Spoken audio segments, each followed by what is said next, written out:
Welcome back, folks, to Viewpoint, the Brian Heeraman podcast. This is episode number 21.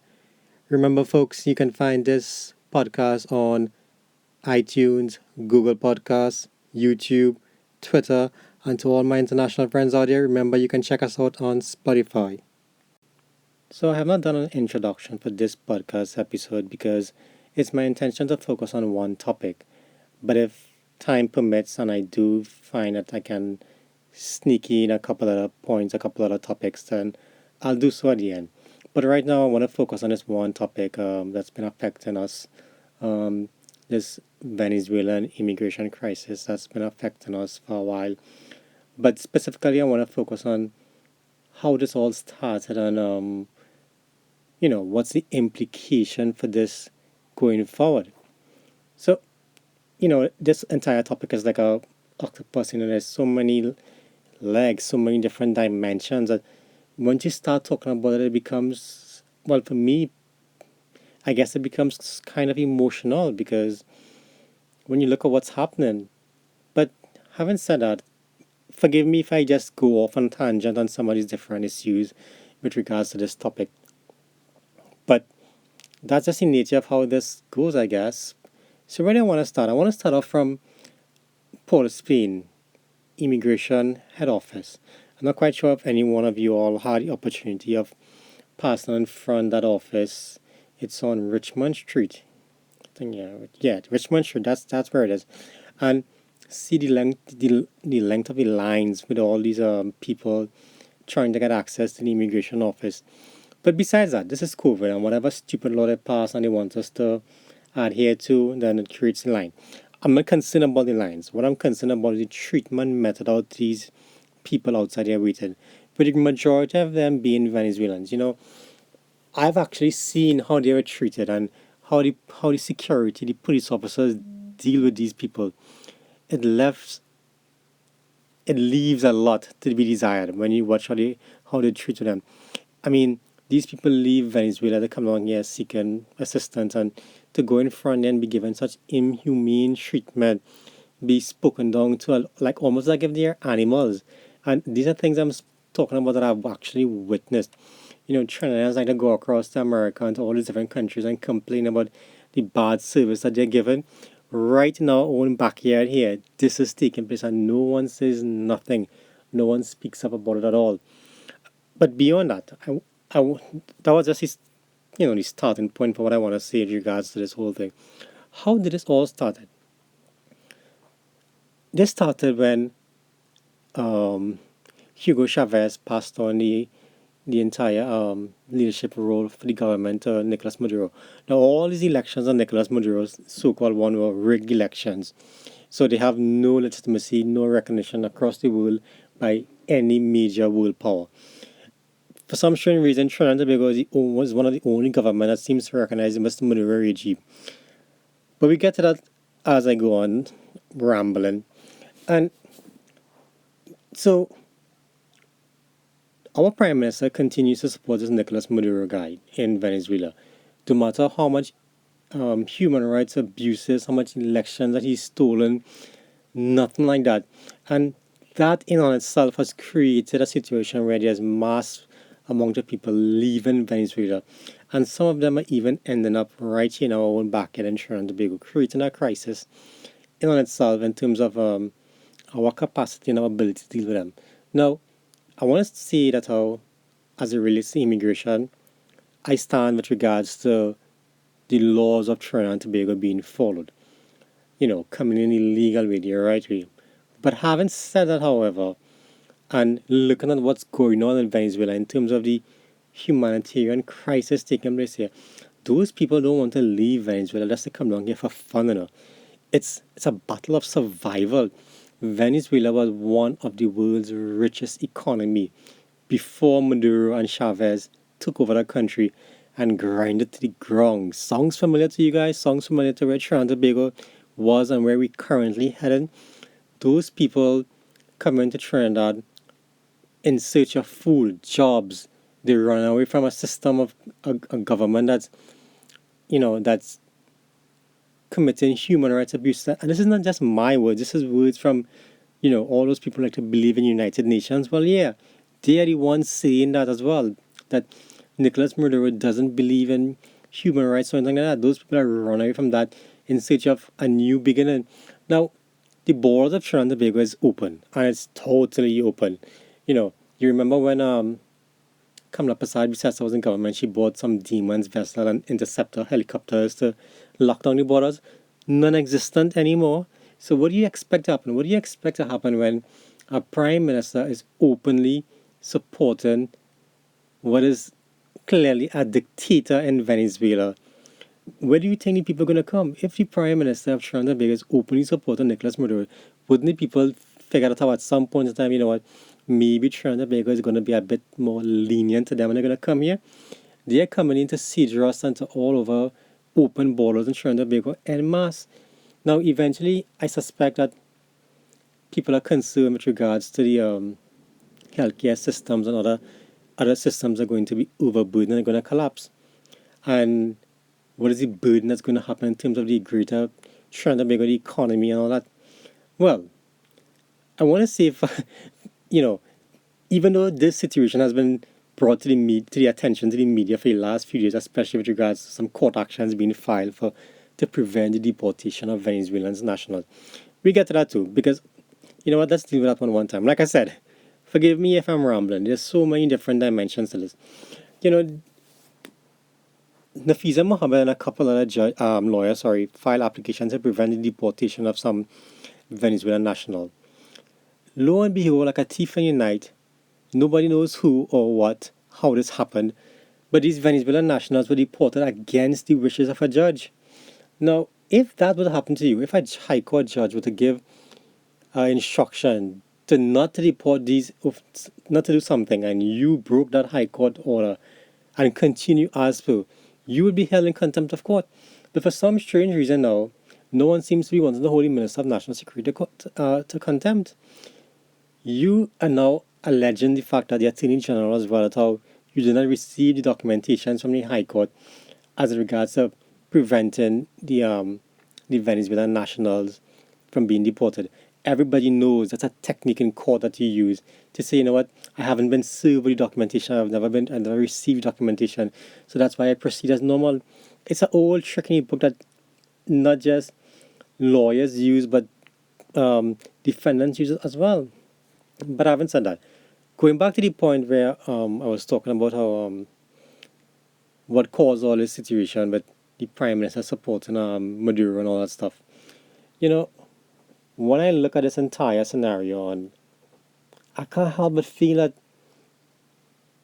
our policies, we don't have no policies with regards to this, and the deportation of children as well. I mean, really? Is that how we want to be remembered? Sending back children on pirogues? I mean, who does deport people on pirogues in the first place? The state doesn't deport people on pirogues. I've never even heard of that. But, it's crazy that how this is taking place. But like as I mentioned before, this is not a situation that's been happening over the last few days. This has been happening even before 2020. It's been going on for quite some time now. It's only been brought to the limelight now because I guess the numbers are increasing significantly because the situation in Venezuela is collapsing rapidly. The first world countries are not recognizing Maduro. I guess they're turning up the knobs on Maduro to the point where money is running out, and whatever little money he has, he's using it to ensure that he has military backing. And there's even, I think I mentioned this in some previous episodes, how he's using the money to buy weapons from Russia in the event that some invasion comes from some countries that he can defend himself. God forbid that this guy is really buying these weapons from Russia. Because if it is the intention of some country or some first world country, United States or whoever, to invade Venezuela, to remove him, because he's clearly a dictator, it's not going to be pretty. They are going to come heavy at Maduro and the location of those weapons before they even step foot in Venezuela. Missiles tend to get lost, and we don't want any. We are way too close to Venezuela to even have a war going on right, a few miles away from us. It's not right. But like I said, This has been going on way before 2020. All those who are complaining now with regards to Trinidad and Tobago and the government positioning and all of this, you have to remember one thing. The system has been like this for quite some time. The borders has been open for quite some time. You, the population of Trinidad and Tobago was given an opportunity to decide on August, when was the election? August the 10th, whether they wanted to continue down this part of our open borders, no vessels. And don't come now and say that's how the government buying two vessels. Two vessels is nowhere going to be near enough to lock down the borders. But the population, the majority of the population was aware of what was going on. The Prime Minister of Trinidad and Tobago continued to support Nicolas Maduro against the will of the international community. And he refused to recognize Juan Guaido, who was the president recognized by the major world powers. I think it's over 50 countries recognize Juan Guaido as the president, the legitimate president of Venezuela. So when you have all these facts before August the 10th, and you continue, the majority of the population went along the road to bring back this government with regards to the election.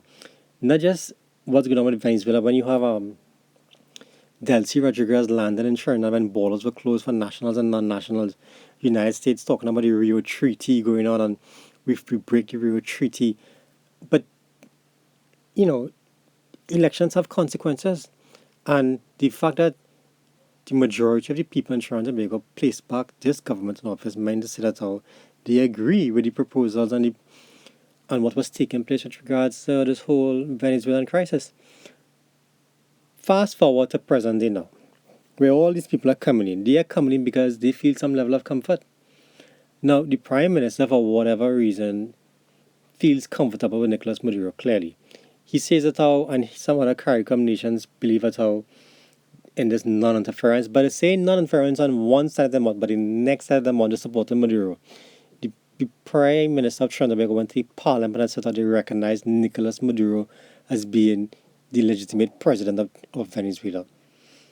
The international community is paying attention. The United Nations is paying attention with regards to the deportation of children over a period. These are not issues that I think Trinidad and Tobago wants to publish and get out there. It's going to affect us internationally in terms of trade and all of that. It's just not something that we should be boasting about supporting Nicolas Maduro at this point in time. So you had the opportunity on August 10th. We had our opportunity on August 10th, and we went down this road. The Venezuelan people weren't so fortunate to have an opportunity to have free and fair elections. December the 6th is going to be our next parliamentary election in Venezuela. It's not going to be free and fair by all appearances. This has been stated in the international domain by major pollsters as well. So, and polling, they don't even have any people supervising the polls to make it even assumed to be fair. These are Venezuelan they are basically refugees seeking asylum in some form or fashion to have a better way of life. And I not, like I said, I support the immigration laws of Trinidad and Tobago, but we need to have something to. Obviously, we can't take 30 million Venezuelans coming into our country, but we obviously can't just close our borders on children. I mean, you see the images come out of Venezuela, and you see the images of people landing in Trinidad. I suspect they're going to cause havoc with regards to employment in Trinidad because we're not going to have enough jobs for them. We don't even have jobs for Trinidadians alone, far less for taking on the Venezuelans. But like I said, at some point in time in life, I think there needs to be a human face to what's going on. And regardless of my support for immigration laws, I can't turn my back on these Venezuelans in terms of not granting them some form of temporary asylum. And I believe, all things constant, I think the first world countries, the United States has given over 10 million US dollars to help support refugees in Trinidad and Tobago.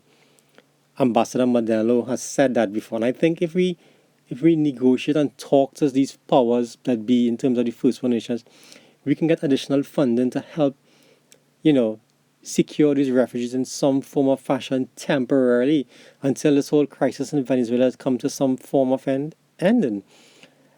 Folks, it's not pretty, and I know everyone is fearful for what's going to happen to the Trinidad and Tobago economy. But having said that, why are we just focusing on Venezuelans alone?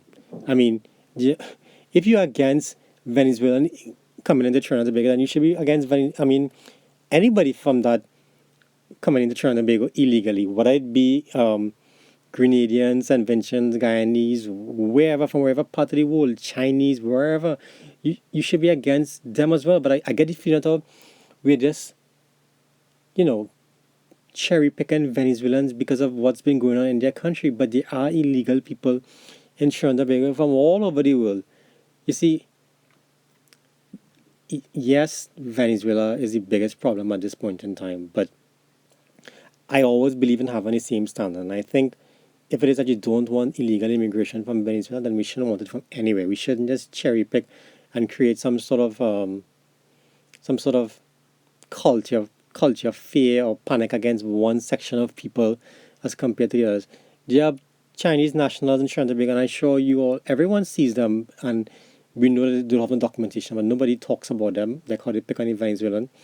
Like I said, I have a human approach to this entire thing, and I believe that we should allow some sort of refugees status to take place and have first world nations provide some sort of funding to assist in taking care of these people, because the continued silence, or sorry, not silence, the continued silent support of Nicolas Maduro is not going to make the situation any better. Many people believe that this Prime Minister Trinidad and Tobago made some deal with Delcy Rodriguez with regards to that whole fuel shipment, and now he's finding himself in a position where should he allow the Venezuelans to come in, or should he turn his back against them and stand them back home? Because he is so far down the rabbit hole when it comes to Nicolas Maduro. He doesn't even know if he's fallen or if he's coming back up. That's just to show you how far down he is with Nicolas Maduro. This crisis with Venezuela, I suspect, is going to get worse. And I suspect eventually first world countries, they are going to do something about this to put an end to this dictator in Venezuela. Can you imagine Nicolas Maduro friends? Here who he say are his friends in the international community, yeah? Cuba, Syria, Nicaragua, Iran. That's this guy's friends. I mean, if you want your country to be associated with a guy who calls Iran and Nicaragua his friends, do some research and see what's going on in those countries. Those countries they're basically hellholes. Nobody wants to stay in those countries. They're trying to run away from those countries. And we want to support a guy like that, Nicolas Maduro, a guy like that, really? Trinidad and Tobago, we really have some thinking to do when it comes to this entire Venezuelan crisis. I'm going to leave that point on that for right now, yeah?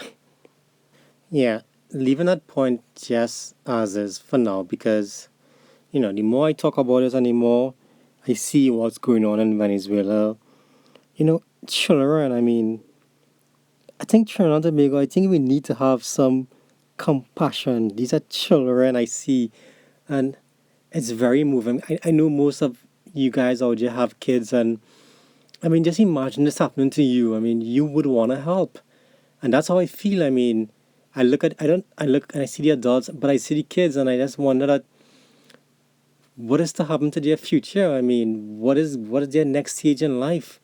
They basically, dependent on the adults who are themselves looking for a future, and I don't know. We Trinidad, we need to find, not just putting policies in place and saying, all right, no Venezuelans, no immigrations, we close enough our borders.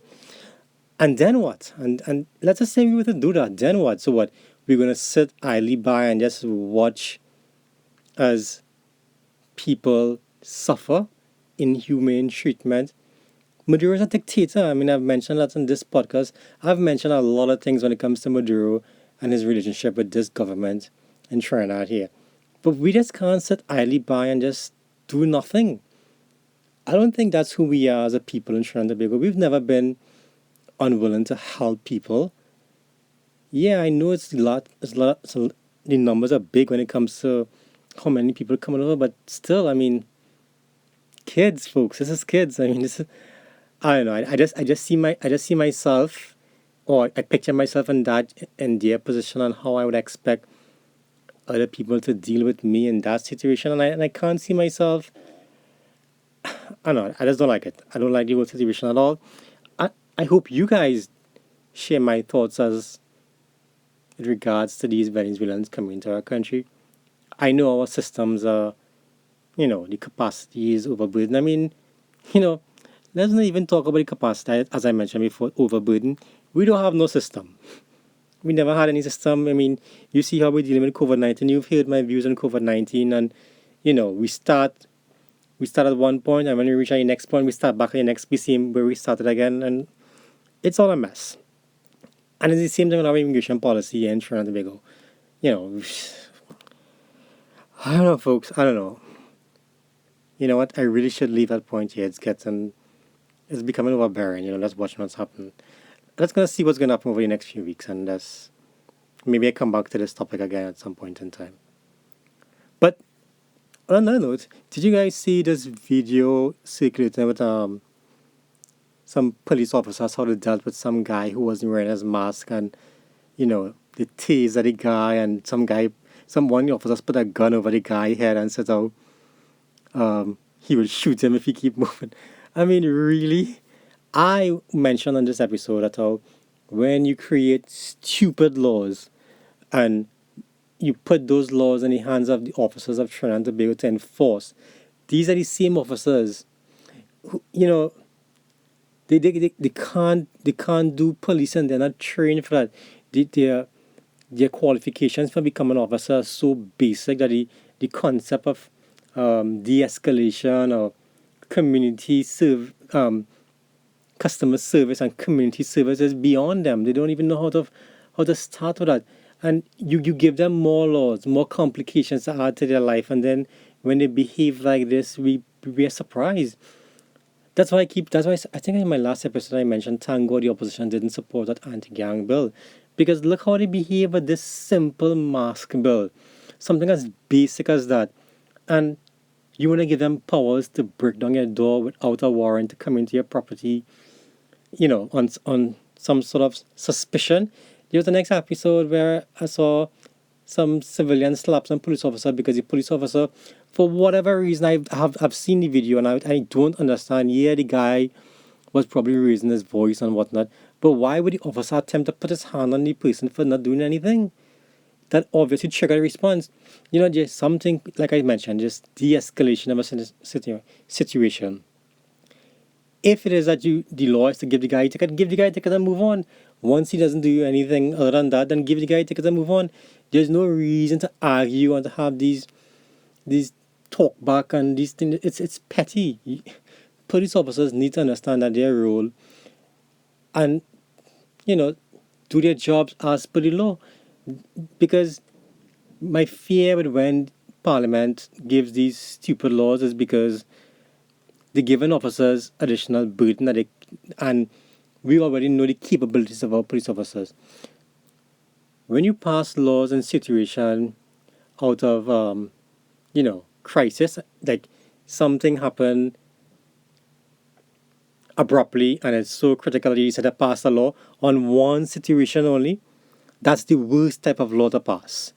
So we are seeing the effects of that. Thank God we don't give those officers those anti-crime bill support, and we've seen the effects of this mask bill because police officers figured out they have some control over what needs to be done, and they can't. Commissioner of police, I mean, you have heard me on this podcast before. He's not my favorite guy, but you need to find some way to train these officers to react differently. Not every single body outside here is a criminal. Some people are just stupid. Some people are asses. and they react differently, but not just because of their behavior. You're gonna want to arrest them and take it to that next level. That be the case, you're gonna have a system, the judicial system, your officers' time going to be totally occupied with stupid people. People react, and we need to know how to de-escalate situations. So that's all I have for this podcast episode. So stay safe, folks.